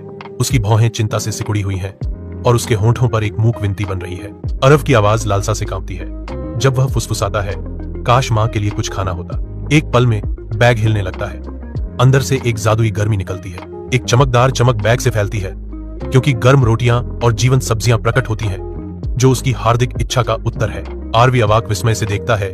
उसकी आंखें भोजन के चमत्कारी प्रकटन पर विस्मय और राहत के मिश्रण से चौड़ी हैं। अपने घर के अंदर अरव विचारों के सागर में खोया हुआ है। उसकी भौहें चिंता से सिकुड़ी हुई हैं। एक शांत इच्छा उसके होठों से निकलती है, लालसा से भरी। काश गांव के बच्चों के पास पढ़ने के लिए किताबें होती। उसका हाथ एक फटे हुए बैग की ओर बढ़ता है। बदलाव का एक मौन वादा। बैग के अंदर से आशा की किरण निकलती है। किताबों और नोटबुक का ढेर ज्ञान और रोमांच का वादा करता है। ये किताबें अरव के समर्पण का प्रमाण है, जो युवा दिमागों को प्रेरित करने के लिए तैयार है। उज्ज्वल चौकस सूरज के नीचे गांव उत्सुकता से जागता है। आरव आगे बढ़ता है। उसकी छवि आशावादी क्षितिज के खिलाफ बनी है। आश्चर्य ने ग्रामीणों के चेहरों पर रंग भर दिया, क्योंकि आरव ने अपना उदार कार्य शुरू किया। किताबें और खाना हाथ बदलते हैं, साधारण क्षणों को असाधारण में बदल देते हैं। अविरत धूप के नीचे धूल के बवंडर आरव और एक लालची आदमी के चारों ओर सूखे गांव में नाचते हैं। लालची आदमी आगे बढ़ता है। उसकी छाया आरव पर मंडरा रही है। उसकी आंखों में खतरा है। मुझे वह बैग दो, लालची आदमी गुर्राया। उसकी आवाज लालच से भरी हुई थी। मैं इसमें से सोना और चांदी ले लूंगा और अमीर बन जाऊंगा। आरव का छोटा सा शरीर कांपता है, लेकिन बैग पर उसकी पकड़ मजबूत होती है। उंगलियां फटी हुई कपड़े के खिलाफ हड्डी सफेद होती हैं। आरव की आंखों में अवज्ञा भड़कती है, क्योंकि वह लालची आदमी की आंखों से सीधे मिलता है। नहीं, आरव घोषित करता है। डर के बावजूद उसकी आवाज दृढ़ है। झुलसाने वाले लालच के खिलाफ एक शब्द। रात के आवरण में एक लालची आदमी दुबका हुआ है। उसकी आंखें लालच से चमक रही हैं, क्योंकि वह एक अकेले बैग पर नजर रखता है। वह अड़ियल पट्टियों से जूझता है और तनावग्रस्त होता है। उसकी गुप्त नजरें उसके अपराध बोध से भरी मंशाओं को उजागर करती हैं। अंतिम हताश झटके के साथ बैग फट जाता है, जिसमें खाली जगह और टूटी हुई उम्मीदों के सिवा कुछ नहीं दिखता। उसका चेहरा निराशा और भ्रम के एक भद्दे मुखौटे में बदल जाता है, क्योंकि कथावाचक के शब्द रात में गूंजते हैं। यह बैग केवल एक शुद्ध हृदय वाले व्यक्ति के लिए है। अराव, बोझिल होते हुए भी आशावादी, एक साधारण सा बैग संघर्षरत गांव के दिल में ले जाता है। इस बदलाव से अनजान जो इसमें है। भोजन वितरित होने पर मुस्कान खिलने लगती है, कपड़े बांटे जाते हैं और शिक्षा का वादा गांव के बच्चों की आंखों में चमक भर देता है। एक समय का सुनसान गांव का चौक चहल पहल का केंद्र बन जाता है।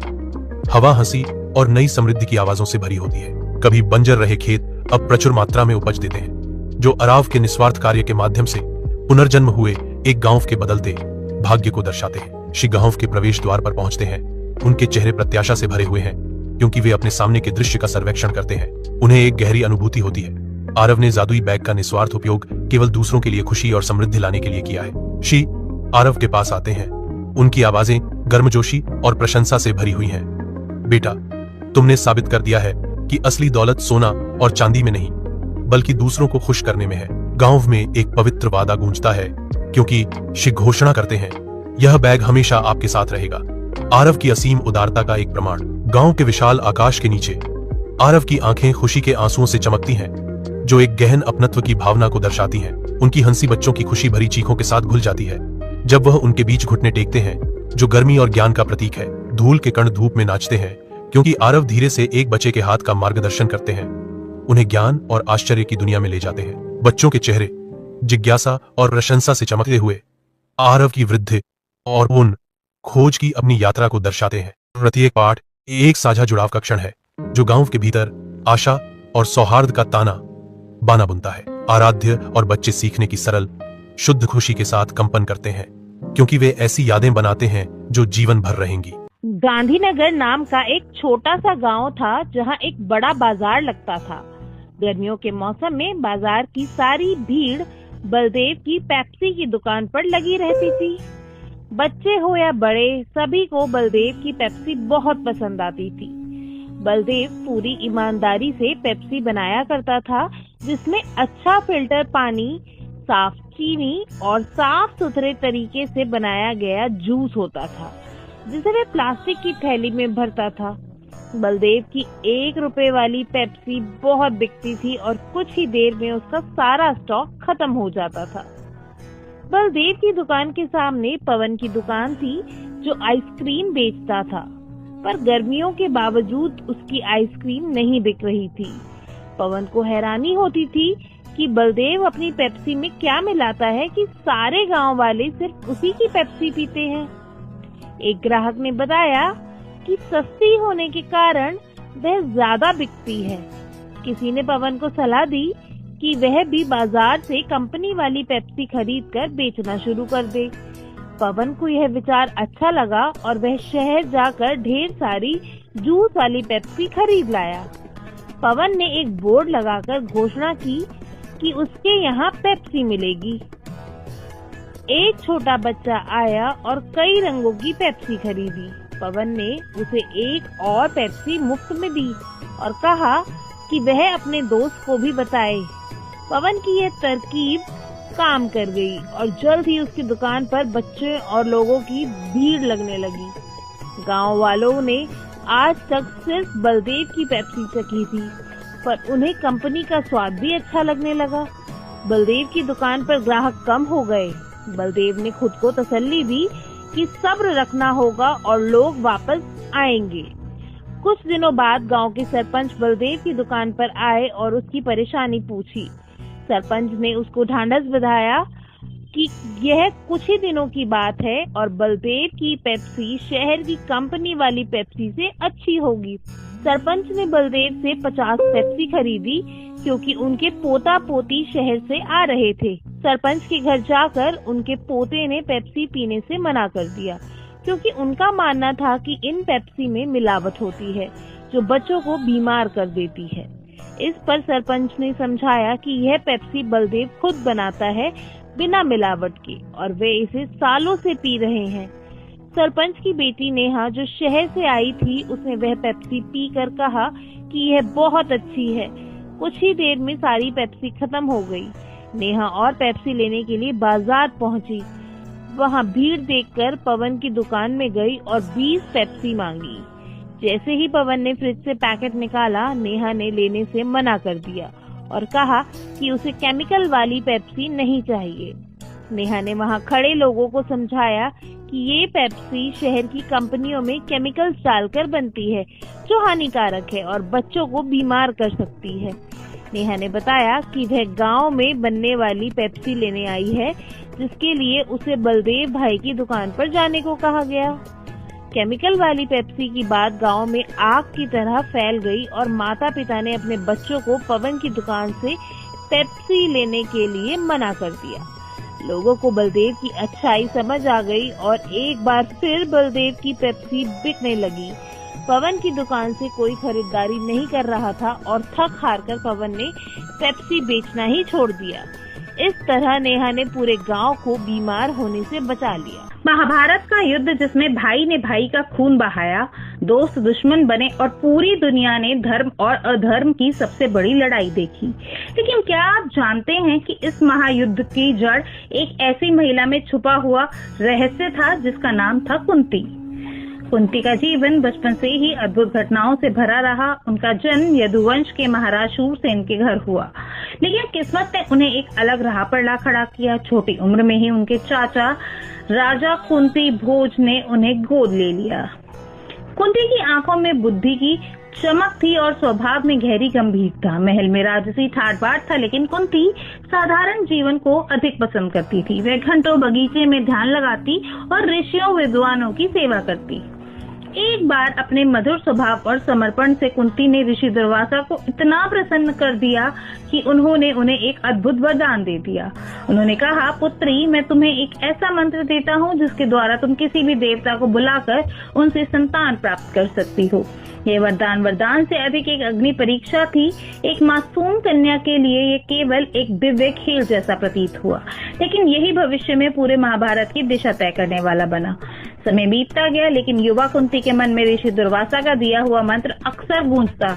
आखिर एक दिन उनकी जिज्ञासा ने उन्हें इसे आजमाने पर मजबूर कर दिया। सुबह का समय था। गंगा किनारे हल्की हवा बह रही थी और सूरज की पहली किरणें जल पर सोने सी आभा बिखेर रही थी। कुंती ने मन ही मन सूर्यदेव का स्मरण कर मंत्र जाप किया। क्षण भर में वातावरण बदल गया। चारों ओर सुनहरी रोशनी फैल गई और सूर्यदेव प्रकट हुए। सूर्यदेव ने कहा, कुंती, तुम्हारे आह्वान से मैं यहाँ उपस्थित हुआ हूँ। ये मंत्र व्यर्थ नहीं जा सकता। मैं तुम्हें एक तेजस्वी पुत्र का वरदान देता हूँ। क्षण भर में कुंती की कोख में एक दिव्य बालक आ गया। उसका शरीर सूर्य के समान तेजस्वी था, लेकिन कुंती उस समय अविवाहित थी। की कठोर परंपराएं और बदनामी के भय से उनके सामने पहाड़ बनकर खड़ा था। उन्होंने अपने नवजात शिशु को एक सुंदर टोकरी में रखा, उसमें कुछ कीमती वस्तुएं और एक पत्र रखा और गंगा के बहाव में छोड़ दिया। टोकरी पानी पर तैरती चली गई और कुंती की आंखों से आंसू रुकने का नाम नहीं ले रहे थे। यही वह पल था जिसने महाभारत के इतिहास को जन्म दिया और भाइयों को शत्रु बना दिया। समय बीता और कुंती का विवाह हस्तिनापुर के राजकुमार पांडु से हुआ।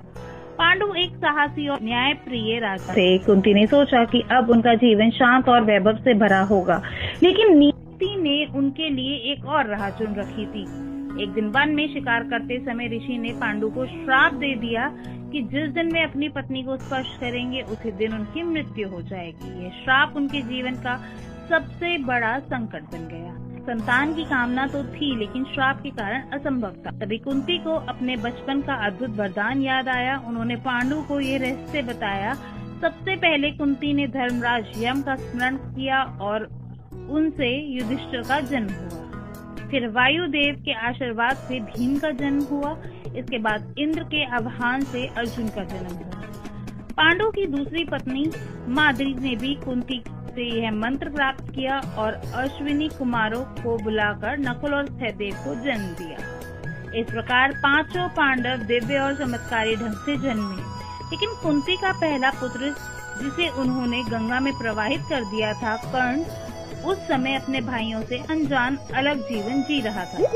कर्ण को गंगा किनारे सारथी अधिरथ और उनकी पत्नी राधा ने पाया और अपना पुत्र मान लिया।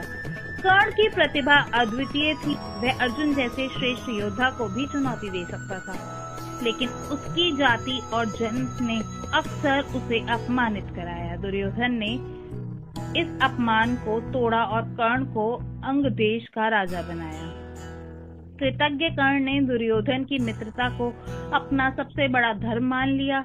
यही से कर्ण और दुर्योधन की अटूट दोस्ती शुरू हुई। यह वही कर्ण था, कुंती का पहला पुत्र, जो अब पांडवों का सबसे बड़ा प्रतिद्वंदी बन चुका था।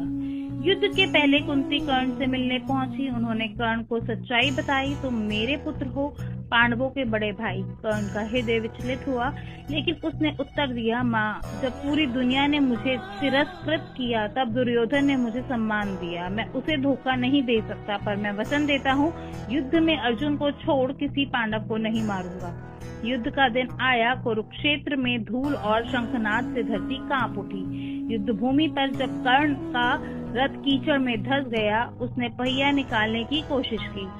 उसी समय कृष्ण ने अर्जुन को संकेत दिया और कर्ण वीर गति को प्राप्त हुआ। उसकी आंखों में अंतिम सांस तक माँ का चेहरा तैरता रहा, लेकिन कुंती वहां नहीं थी। कुंती का हृदय चुपचाप रोता रहा, क्योंकि उन्होंने अपने ही पुत्र को खो दिया था। यही वही क्षण था जिसने साबित कर दिया था कि नियति चाहे कितनी भी क्रूर क्यों न हो, उसका लिखा कोई नहीं बदल सकता। कुंती का एक छोटा सा रहस्य जिसने भाइयों को शत्रु बना दिया और इतिहास को हमेशा के लिए बदल दिया।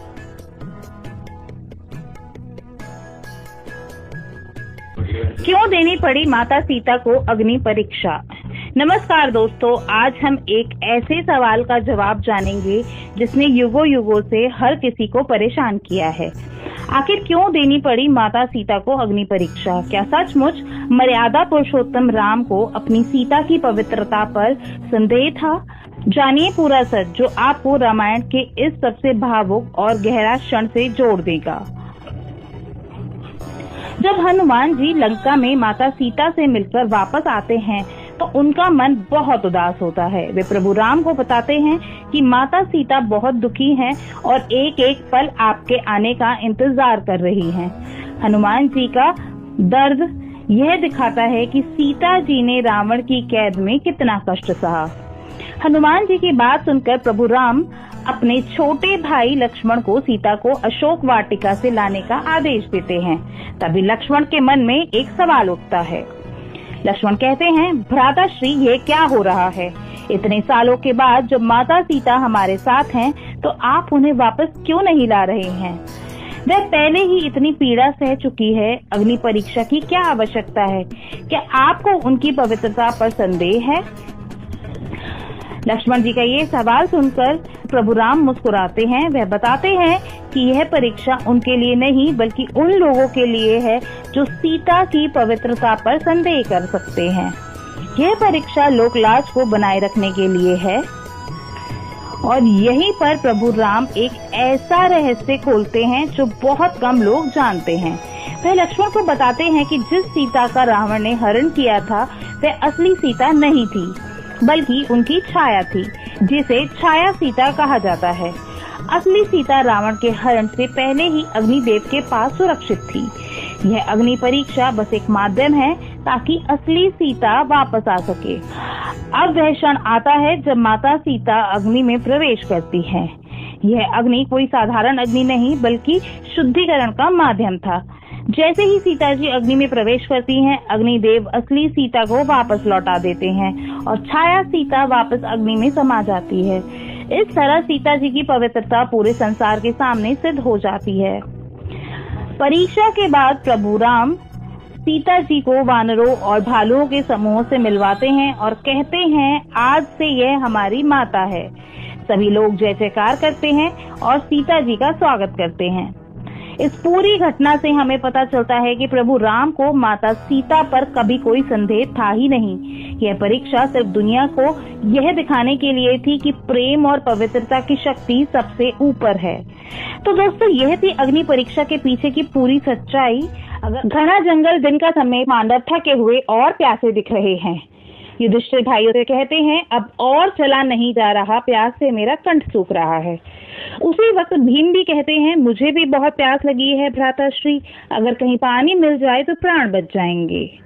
अर्जुन कहते हैं, मैं देखता हूँ भ्राताश्री, हो सकता है आसपास कोई सरोवर या नदी हो। सरोवर के पास पानी साफ और शांत है। अर्जुन सरोवर के पास पहुंचते हैं। जैसे ही वह पानी पीने के लिए झुकते हैं, एक अदृश्य आवाज आती है, जो आवाज होती है यक्ष की। यक्ष कहते हैं, ठहरो हे मानव, ये सरोवर मेरा है, मेरे प्रश्नों का उत्तर दिए बिना इस जल को पीने का साहस न करना। अर्जुन आवाज सुनकर रुक जाते हैं। वे चारों ओर देखते हैं लेकिन कोई दिखाई नहीं देता। अर्जुन कहते हैं, कौन हो तुम, सामने आओ। तो इस पर यक्ष जवाब देते हैं, मैं अदृश्य हूँ, मेरे प्रश्नों का उत्तर दो, अन्यथा इस जल को पीते ही तुम्हारे प्राण संकट में बढ़ जाएंगे। जिस पर अर्जुन क्रोधित हो उठते हैं। अर्जुन कहते हैं, मैं किसी अदृश्य प्राणी के प्रश्नों के उत्तर नहीं दूंगा, मेरी प्यास बुझाने से मुझे कोई नहीं रोक सकता। और अर्जुन पानी पीने के लिए झुक जाते हैं। जैसे ही पानी पीते हैं वे लड़खड़ाते हैं और जमीन पर गिर जाते हैं। काफी देर हो जाती है, अर्जुन नहीं लौटते। तो भीम कहते हैं, अर्जुन को इतनी देर क्यों लग रही है, कहीं कोई संकट तो नहीं? युधिष्ठिर, मुझे भी चिंता हो रही है। नकुल, सहदेव, तुम जाओ और देखो अर्जुन कहाँ है और जल लेकर आओ। नकुल और सहदेव कहते हैं, जैसी आपकी आज्ञा भ्राताश्री। और नकुल सहदेव दोनों मिलकर सरोवर की ओर निकल पड़ते हैं। सरोवर के पास अर्जुन का शव अभी भी पड़ा है। नकुल और सहदेव सरोवर के पास पहुंचते हैं और अर्जुन को निर्जीव पड़ा देखते हैं और घबरा जाते हैं। उसके बाद नकुल कहते हैं, हे भगवान, अर्जुन को क्या हुआ? सहदेव, ये तो निर्जीव पड़े हैं, उन्हें भी बहुत प्यास लगी होती है, वह पानी के लिए झुकते हैं। वहीं अदृश्य आवाज आती है, जो आवाज होती है यक्ष की। यक्ष कहते हैं, ठहरो, मेरे प्रश्नों का उत्तर दो, अन्यथा तुम्हारा भी वही हाल होगा जो तुम्हारे भाई का हुआ है। नकुल और सहदेव आवाज को अनदेखा करके प्यास से बेहाल होकर पानी पी लेते हैं और वह दोनों भी लड़खड़ाते हैं और अर्जुन के पास गिर जाते हैं निर्जीव। नकुल और सहदेव भी बहुत देर तक नहीं लौटे। युधिष्ठिर और भी चिंतित हो जाते हैं। युधिष्ठिर कहते हैं, ये क्या हो रहा है? नकुल और सहदेव भी नहीं लौटे। तो वो भीम को कहते हैं कि अब तुम जाओ और पता लगाओ कि क्या हुआ है और जल लेकर आना। भीम कहते हैं, ठीक है भ्राताश्री, मैं अभी जाता हूँ। भीम सरोवर की ओर जाते हैं।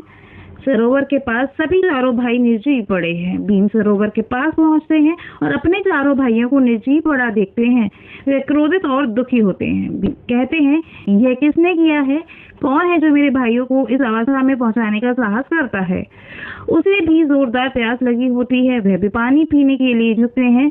वहीं अदृश्य आवाज आती है, जो आवाज होती है यक्ष की। वह कहते हैं, ठहरो हे भीम, मेरे प्रश्नों का उत्तर दो, अन्यथा तुम भी अपने भाइयों का अनुसरण करोगे। भीम उस आवाज को अनदेखा करता है।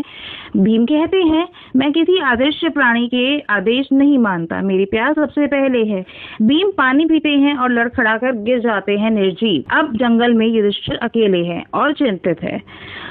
उन्हें आभास होता है कि कुछ अनिष्ट जरूर हुआ है। युधिष्ठिर कहते हैं, मेरे सभी भाई कहाँ रह गए? मुझे स्वयं ही जाकर देखना होगा। युधिष्ठिर सरोवर की ओर जाते हैं। सरोवर के पास सभी भाइयों को निर्जीव देखकर युधिष्ठिर सरोवर के पास पहुंचकर अपने सभी भाइयों को निर्जीव पड़ा देखते हैं। वे गहरे दुख में डूब जाते हैं। युधिष्ठिर कहते हैं, हे भाइयों, यह क्या हो गया? किसने तुम्हें इस अवस्था में पहुंचाया? युधिष्ठिर को भी प्यास लगी होती है। वे पानी पीने के लिए झुकते हैं। इस बार यक्ष प्रकट होते हैं। यक्ष कहते हैं, ठहरो युधिष्ठिर, ये सरोवर मेरा है। तुम्हारे भाइयों ने मेरी बात नहीं मानी और बिना प्रश्नों का उत्तर दिए जल पी लिया, इसलिए उनकी यह दशा हुई है। यदि तुम भी ऐसा ही करोगे तो तुम्हारा भी वही हश्र होगा। युधिष्ठिर यक्ष को देखकर शांत और विनीत भाव से खड़े होते हैं। युधिष्ठिर कहते हैं, हे यक्षराज, मैं आपकी बात मानता हूँ, मैं आपके प्रश्नों के उत्तर देने के लिए तैयार हूँ। कृपया अपने प्रश्न पूछे। यक्ष, बहुत अच्छे युधिष्ठिर, तो सुनो, मेरा पहला प्रश्न है, मनुष्य का सबसे बड़ा सहारा क्या है? युधिष्ठिर इसके जवाब में कहते हैं, धैर्य। यक्ष बोलते हैं, उत्तम। अगला प्रश्न है, क्या चीज सूर्य को उदय होने के लिए प्रेरित करती है? युधिष्ठिर इसके जवाब में कहते हैं, ब्रह्मा। यक्ष कहते हैं, ठीक है। अगला प्रश्न, किस चीज से मनुष्य बुद्धिमान बनता है? युधिष्ठिर का जवाब आता है, सज्जनों की संगति से। यक्ष इस पर कहते हैं, बहुत खूब। प्रश्न 4, संसार में सबसे आश्चर्यजनक क्या है?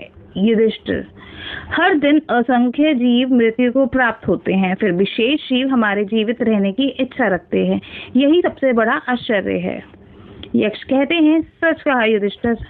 अंतिम प्रश्न पूछते हैं वे, सबसे बड़ा धर्म क्या है? युधिष्ठिर कहते हैं, अहिंसा। यक्ष, हे युधिष्ठिर, मैं तुम्हारे उत्तरों से अत्यंत प्रसन्न हूँ। तुम्हारी बुद्धिमता और धर्मपरायण अद्भुत है। मैं तुम्हें एक वरदान देना चाहता हूँ कि मैं तुम्हारे एक भाई को जीवित कर सकता हूँ। बताओ, तुम किसे जीवित कराना चाहते हो? युधिष्ठिर थोड़ी देर सोचते हैं। युधिष्ठिर कहते हैं, हे यक्षराज, मैं नकुल को जीवित कराना चाहता हूँ। यक्ष थोड़ा आश्चर्यचकित होते हैं। यक्ष ने उनसे पूछा, नकुल को क्यों? युधिष्ठिर, भीम में 10,000 हाथियों का बल है और अर्जुन संसार का सबसे महान धनुर्धर। तुम उन्हें छोड़कर नकुल को क्यों जीवित कराना चाहते हो? युधिष्ठिर कहते हैं, हे यक्षराज, मेरे पिता की 2 पत्नियां थी, कुंती और माद्री। कुंती का मैं पुत्र जीवित हूँ। यदि नकुल जीवित हो जाए तो माद्री का भी एक पुत्र जीवित रहेगा। इस प्रकार दोनों माताओं के एक एक पुत्र जीवित रहेंगे और न्याय बना रहेगा। यक्ष युधिष्ठिर की धर्मनिष्ठा और न्यायप्रियता से अभिभूत हो जाते हैं। यक्ष का रूप बदलने लगता है और वे धर्मराज यम के रूप में प्रकट हो जाते हैं। धर्मराज, हे पुत्र युधिष्ठिर, मैं तुम्हारा पिता धर्मराज हूँ। मैं तुम्हारी धर्मपरायणता और न्यायप्रियता से अत्यंत प्रसन्न हूँ। तुमने अपनी परीक्षा में सफलता प्राप्त की है। धर्मराज अपनी शक्ति से सभी पांडवों को जीवित कर देते हैं। धीरे धीरे भीम, अर्जुन, नकुल, सहदेव उठ खड़े होते हैं। जिसे भीम कहते हैं, हम जीवित कैसे हैं? अर्जुन, भ्राता श्री युधिष्ठिर, सभी भाई युधिष्ठिर को गले लगाने लगते हैं। धर्मराज, पुत्रों, अब तुम सब सुरक्षित हो। युधिष्ठिर की धर्मनिष्ठा ने तुम सब के प्राणों की रक्षा की है। युधिष्ठिर, मैं तुम्हें 2 वरदान और देना चाहता हूँ। युधिष्ठिर कहते हैं, जो आज्ञा पिताश्री। धर्मराज कहते हैं, पहला वरदान यह है कि तुम्हारे अज्ञातवास के दौरान तुम्हें कोई भी पहचान नहीं पाएगा, और दूसरा यह है कि तुम हमेशा धर्म के मार्ग पर चलते रहोगे। युधिष्ठिर कहते हैं, आपका आशीर्वाद ही हमारे लिए सब कुछ है पिताश्री। धर्मराज मुस्कुराते हैं और अंतर्ध्यान हो जाते हैं। पांडव एक दूसरे को देखते हैं। राहत और खुशी उनके चेहरे पर साफ दिखाई देती है। पांडव एक साथ जंगल से बाहर निकलते हुए दिखाई देते हैं, अब और अधिक शक्तिशाली और एकजुटता के साथ। ये किरदार हल्का पड़ जाता तो शायद पूरा महाभारत हल्का पड़ जाता। He should be a very tall and a dynamic personality who could literally carry the Mahabharat on his shoulders. I find him the pillar of Mahabharat.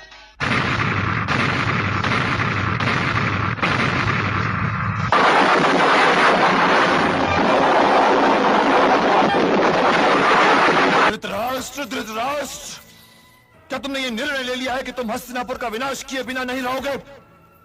Mukesh Khanna के बारे में एक बड़ी इंटरेस्टिंग बात, how he really came into the picture. He first of all इसको लिया गया था, हमने लिया था द्रोणाचार्य के रोल के लिए। दरअसल पहले हमने इसको दुर्योधन भी ऑफर किया। जहाँ तक मेरा सवाल था, मुझे ये लगता था कि नहीं, ये कैरेक्टर दुर्योधन के लिए शायद उतना अच्छा नहीं होगा, ये शायद द्रोण के लिए अच्छा होगा, क्योंकि द्रोण भी एक ऐसा कैरेक्टर था जहाँ पे हमें एक इम्पोजिंग कैरेक्टर की। जिस सिंहासन पे बैठे हो उसके नीचे तो आग न जलाओ, ये सिंहासन जल जाएगा ये सिंहासन। प्रतिज्ञा जो उसने ली थी कि मैं आजीवन ब्रह्मचारी रहूंगा, जीवन भर विवाह नहीं करूंगा, वंशहीन ही रहूंगा और वंशहीन ही मरूंगा, उस प्रतिज्ञा के बाद में जब उसके पिताश्री चिंतित होते हैं, उस वक्त जो वो वचन देता है, वो वचन ही इसकी आस्था का बेस है। साहब ने एकदम हमने कहा कि जिस तरह की आपकी एक डेप्थ है आवाज में, जिस तरह का आपकी एक गंभीरता है आपके पूरे एटीट्यूड में, शायद कैरेक्टर में, तो ऐसा ही हमारा एक कैरेक्टर है विदुर।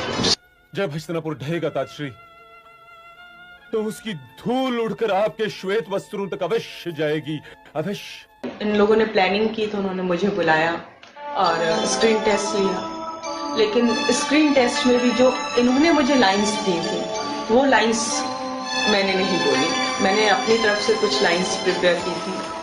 क्या पत्नी का ये करते हुए नहीं कि वो अपने पति के दुख को समझे?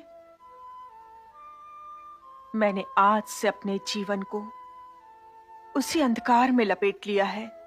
तो मेरे ख्याल से वो लाइंस इनको इतनी इम्प्रेस कर गई होंगी कि उन्होंने सोचा होगा कि शायद ही गांधारी के रोल के लिए फिट हो। इस कैरेक्टर ने बहुत ही अट्रैक्ट किया था और मुझे लग रहा था कि स्क्रीन पे अगर आपकी जो एक एक्टर्स के एक हथियार होता है आंखें, कि अगर आंखों से ही सब कुछ एक्सप्रेस कर पाता है, अगर वो उससे छीन लिया जाए तो एक्टर आधा तो कहीं ना कहीं खत्म होता। जिस अंधकार में कुरु राजकुमार धृतराष्ट्र का जीवन लिपटा हुआ है, मैं इस प्रकाश को, इस जीते जागते पृथ्वी लोक को क्यों देखूं, जिसका वे अनुभव नहीं कर सकते। विदुर कैरेक्टर जो है पूरे महाभारत में एक ऐसा पात्र है जिसकी जिंदगी बीत जाती है 2 फैमिलीज को आपस में जोड़ते हुए। खूबसूरत, हैंडसम, एक एंग्री यंग मैन, एक दुनिया से सताया हुआ माँ बाप से बिछड़ा हुआ, जिसको सोसाइटी ने कोई जगह नहीं दी। करण का रोल मुझे मिस्टर मदन चोपड़ा एक हैं जो बीआर स्टूडियो को संभालते हैं, उनसे मुझे पता चला कि बीआर चोपड़ा महाभारत सीरियल बनाने वाले हैं। उनका इस धीर तो बौखला गए, कहते हैं भाई ये करण तो अच्छा करेक्टर नहीं है, मैं नहीं करूंगा। तो मैंने बहुत उन्हें समझाया कि भाई करण बहुत अच्छा करेक्टर, कि करण के बारे में मैं कुछ जानता नहीं था, ना ही महाभारत के बारे में। मुझे ये लगा कि अर्जुन और कृष्ण के अलावा इसमें और कोई रोल करने के लिए है ही नहीं। फिर मुझे चोपड़ा साहब ने एक्सप्लेन किया कि करण बहुत ही अच्छा रोल है, इंपॉर्टेंट रोल है, और कुछ किताबें दी गई। उन किताबों को पढ़ने के बाद मैंने फिर फैसला किया कि मैं करण का रोल करूंगा। इस सूर्य पुत्र कर्ण को संसार सूत पुत्र कहकर अपमानित करता रहा और आप चुप बैठी रही। और आज आपको अपना त्यागा हुआ पुत्र कैसे याद आ गया? अपने इस त्यागे अभागे पुत्र से क्या चाहिए आपको? गद्दी पर हक तो उसका था, लेकिन मिला नहीं। कभी कभी जी चाहता है कि वो मुझे कहीं मिल जाएं और मैं उनके चरण स्पर्श के पश्चात उनसे यह पूछूं कि हे माता, मुझे मेरा दोष तो बताओ, मुझे यह तो बताओ कि मैं किस अपराध का दंड भुगत रहा हूं। मेरा स्क्रीन टेस्ट लिया गया और कुछ 4 दिन बाद मुझे बुलाकर कहा गया कि तुम करण के रोल के लिए सिलेक्ट कर लिए। आप सोच रहे होंगे शायद मैंने अपने आप को कास्ट किया इसके लिए, लेकिन मैं आपको प्रॉमिस करता हूं कि मैंने अपने आप को इसमें कास्ट नहीं किया। धारावाहिक में शकुनी मामा का किरदार निभाने के लिए 3 लोगों को चुना गया था। इसके बाद एक इंटरव्यू में गुफी पेंटर, जो इस धारावाहिक की कास्टिंग डायरेक्टर भी थे, उन्होंने बताया कि जब सीरियल की स्क्रिप्ट लिखी जा रही थी तो राही मासूम रजा की नजर उन पर पड़ी। उन्होंने तुरंत कहा, शकुनी मामा का रोल तुम ही करोगे। मैंने कहा जी मैंने तो कुछ काम ही नहीं किया इस कैरेक्टर के ऊपर, हम करवाएंगे। क्योंकि तुम्हारा अहंकार तुम्हें किसी के आगे हाथ फैलाने की आज्ञा ही नहीं देता। मैं किसी के आगे हाथ नहीं फैलाऊंगा। जीजा श्री ने ठीक ही कहा था कि पराजय तुम्हारे दुर्भाग्य में है और ये दुर्भाग्य तुम्हें स्वीकार करना ही पड़ेगा। सबसे महत्वपूर्ण कार्य, और वो था The selection of Lord Krishna। जब धर्म और अधर्म के बीच युद्ध होने जा रहा हो, तब केवल एक तीर्थ स्थान रह जाता है दाऊ, केवल एक तीर्थ स्थान, रणभूमि। कुछ 55 वीडियो टेस्ट लिए गए। It was quite a hectic task। सबको मुकुट पहना के, मोर पंखी पहना के देखा गया, भाई ये कृष्ण कैसे लगते हैं। कामरोग बैरी को मारने की मुझ में शक्ति नहीं है, तो ये तेरी भूल है, क्योंकि इस शरीर से इंद्रियां बहुत परे हैं, और इंद्रियों से परे मन है, और मन से परे बुद्धि। नितेश भारद्वाज के साथ एक एड फिल्म की थी, तो जब वो एड फिल्म की थी तो लगा कि शायद ये आदमी कृष्ण बन सकता है। ये तो कोई न्याय नहीं हुआ दाऊ, टूटना ही था इस जंगा को, क्योंकि मजले भैया प्रतिज्ञाबद्ध थे।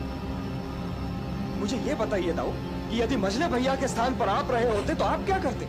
बीआर चोपड़ा की महाभारत में कृष्ण का किरदार निभाने वाले अभिनेता नीतीश भारद्वाज को दर्शकों ने खूब पसंद किया, लेकिन आपको जानकर हैरानी होगी कि इस किरदार के लिए उन्होंने कभी ऑडिशन दिया ही नहीं था। दरअसल वे बीआर चोपड़ा के पास विदुर का किरदार मांगने गए थे। Complex character, very complicated, I shouldn't be saying complex, complicated character, very difficult to portray because it has got different shades of human emotions and super human emotions.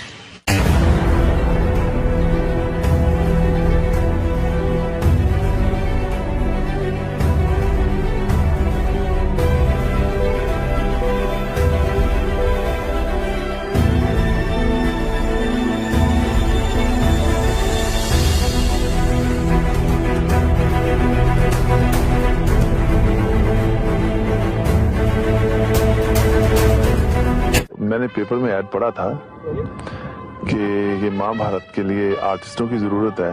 Bhim के बारे में तो सब जानते हैं, तगड़े थे, तो एक ऐसा कैरेक्टर चाहिए था जो बाकी सब कैरेक्टर से ज्यादा टफ लगे, एक्टिंग भी जानता हो और भीम जैसा लगे भी। भीम में जो चीज चाहिए थी जो कैरेक्टर के लिए, वो आप में है। बस मुझे इतना, मतलब मेरा सारा जो कहने का मतलब कि मुझे इतनी तकलीफ नहीं करनी पड़ी। तो जब एंटर हुए तो लगा कि भाई यही भीम है, इससे बेटर भीम नहीं मिल सकता। Arjun's character was the only character which had various shades. Arjun को देखा उसका टेस्ट लिया तो लगा कि एक इसमें एक बात है, इसमें एक वो जो एक पोस्चर जो होता है एक वॉरियर का, वो नजर आया. This character by itself is larger than life, and I had the good fortune of portraying it. Who doesn't love Arjun? Yudhishthir का जो रोल है महाभारत में, तो रामायण में जो राम का रोल था एग्जैक्टली सेम है, क्योंकि राम भी एक मर्यादा पुरुष थे और उस युग में राम के बाद युधिष्ठिर एक मर्यादा पुरुष हुए हैं.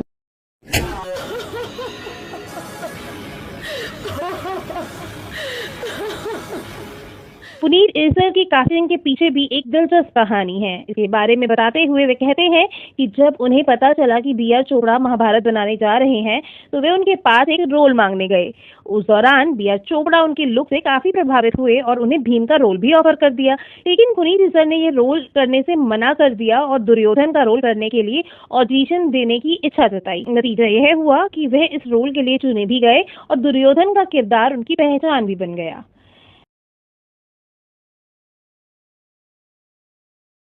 यदि तुम्हारे स्थान पर कोई और रहा होता तो कुरु वंश के आत्मसम्मान की सौगंध मैंने तुम्हारी गर्दन तोड़ दी होती। वही माया महल बनाने के लिए भी रवि चोपड़ा को काफी मुश्किलों का सामना करना पड़ा। युवराज की जय हो। ऐसा महल बनाना है, दुर्योधन देखेगा और उसकी जो ईर्ष्या, उसका जो गुस्सा इन पे, पानी कहाँ है? दासी भी इनके खिलाफ था पांडवों के, वो बढ़ेगा। एक ऐसा महल होना चाहिए जो लगता था वो था नहीं, जो था वो लगता नहीं था।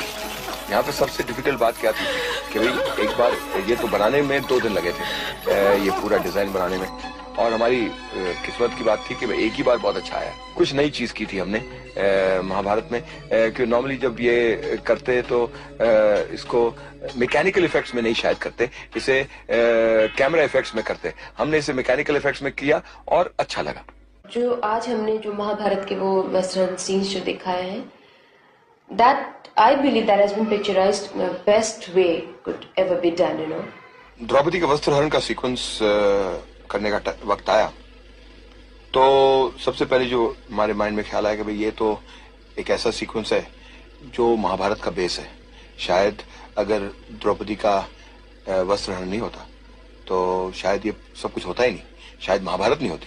एक्चुअली इसको पूरे सीक्वेंस में शूट किया, यहाँ पे उसे खींच के लाया गया और वो सब मैंने एक ही साथ किया। तो जैसे आप जानते हैं कि श्री कृष्ण आए और फिर कपड़ा, साड़ी का कपड़ा कभी खत्म नहीं हुआ, तो उसके लिए एक्चुअली वो सेम साड़ी नहीं थी।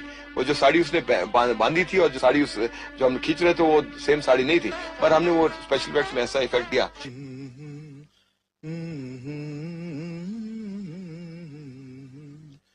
अथ श्री महाभारत कथा, अथ श्री महाभारत कथा, महाभारत कथा, कथा है पुरुषार्थ की, ये स्वार्थ की परमार्थ की, सारथी जिसके बने श्री कृष्ण भारत पार्थ की। क्या आपको पता है कि दुर्योधन के लिए अलग से बैकग्राउंड म्यूजिक तैयार किया गया था जिसे राजकमल ने बनाया था।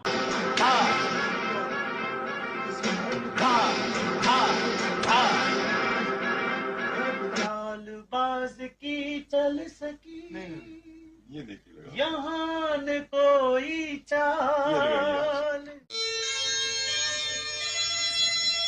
चालबाज की चल सकी,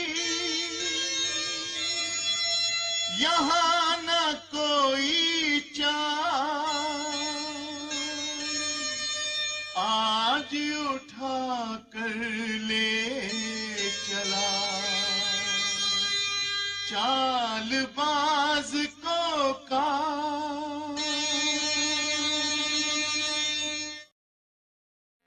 चोपड़ा साहब का विचार था कि महाभारत सिर्फ एक कहानी नहीं है बल्कि भारत के इतिहास का एक ऐसा आईना है जिसमें जीवन के हर पहलू को दिखाया गया है।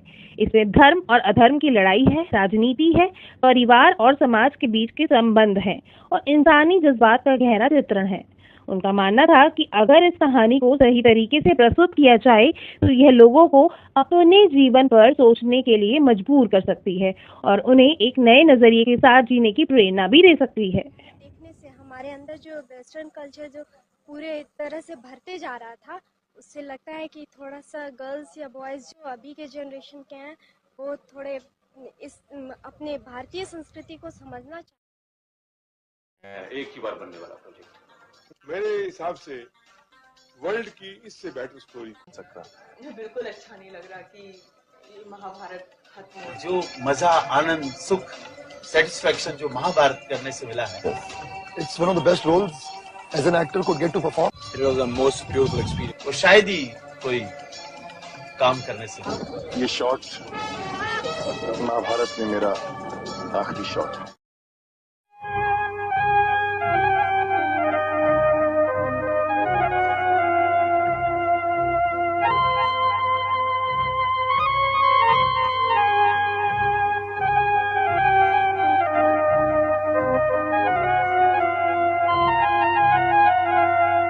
महाभारत सायुध न हो,